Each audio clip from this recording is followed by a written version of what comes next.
siège de Paris. Approvisionnement. Les troupeaux poussiéreux et gris promettent maigre ripaille, ruminent, couchés sur la paille, dans tous les jardins de Paris.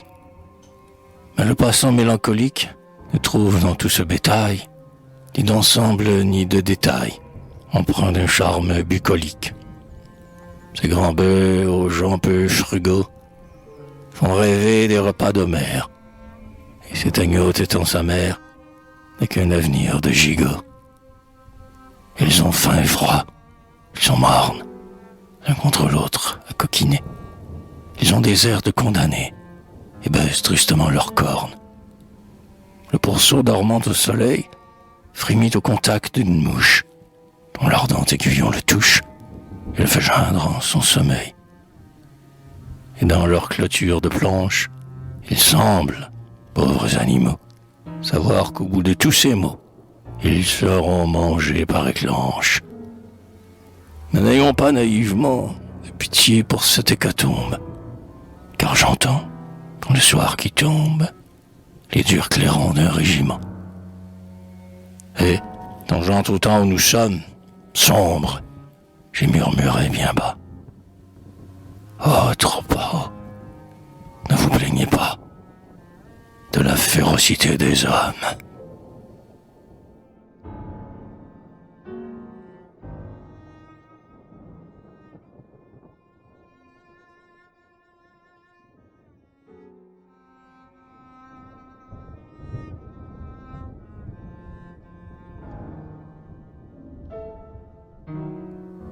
Voiture d'ambulance. L'été, sous la claire nuit bleue, galopant le long des moissons, les omnibus de la banlieue rentraient le soir, pleins de chansons. Les grisettes sur ces voitures grimpaient avec les calicots. On avait mangé des fritures et cueilli des coquelicots. Les moustaches frôlaient les joues, car dans l'ombre on peut tout oser. Le bruit des grelots et des roues étouffant le bruit d'un baiser. Et l'on revenait, sous les branches, de Boulogne ou de Charenton, les bras noirs sur les tailles blanches, tout en jouant du mirliton. Alors j'ai revu ces voiturées, et non plus telles que jadis, par les amusantes soirées, des dimanches et des lundis. Le drapeau blanc de l'ambulance pendait, morne, auprès du cocher. C'est au petit pas, en silence, que leurs chevaux devaient marcher. Elles glissaient comme des ombres, et les passants, d'horreur saisis, voyaient par les portières sombres passer des canons de fusil. Ceux de la bataille dernière revenaient là, tristes et lents, et l'on s'ouvrait à chaque ornière qui secouait leur front ballant. Ils ont fait à peine 2 lieues, ces ironiques omnibus, plein de blessés aux vestes bleues, qu'ensanglanta l'éclat de but. Ce convoi de coucous qui passe semble nous faire réfléchir à l'étroitesse de l'espace qui nous reste encore pour mourir. Et, malgré mes pleurs de souffrance, j'ai pu lire sur leurs panneaux les noms des frontières de France. Courbevoie, Asnières, Puteaux.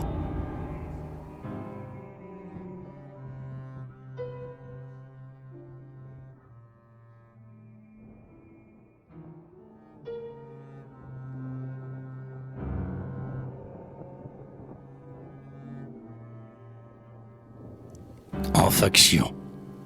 L'œil ouvert sur l'horizon, on m'a mis en sentinelle, comme l'arrière-saison est morose et solennelle. Un long convoi de blessés, funèbres, franchit nos portes, combien sous ces vents glacés s'envolent de feuilles mortes. On a vaincu cependant, mais nos pertes sont trop sûres.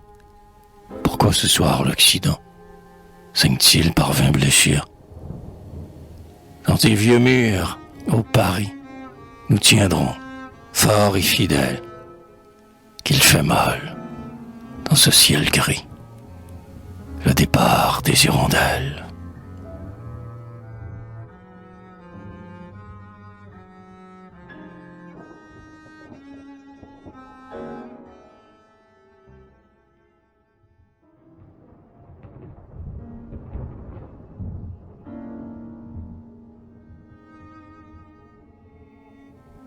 tableau de bivouac. Furieux de la double étape, les soldats n'ont pas le cœur gai. On a sonné plus d'une tape au petit tambour fatigué. Mais, quand il a taillé la soupe, coupé le bois et fait du feu, en laissant enfin l'enfant des troupes se coucher et dormir un peu. Les vétérans sont là, farouches, à ce bivouac qu'on voit briller. Et d'un sac rempli de cartouches, l'enfant s'est fait une oreiller. Le sac est si gonflé qu'il crève. La poudre à terre se répand. Mais l'orphelin sommeille et rêve, à 3 pas du foyer flambant. Rien qu'une étincelle, une seule, tout est dit.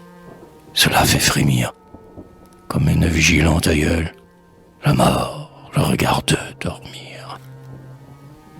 Mais non, lorsque par les espaces l'hirondelle fuyant l'hiver repose un peu ses ailes lasses sur l'onde en cours de la mer, la lame énorme dont la chute pourrait écraser un vaisseau offre un repos d'1 minute à la fatigue de l'oiseau.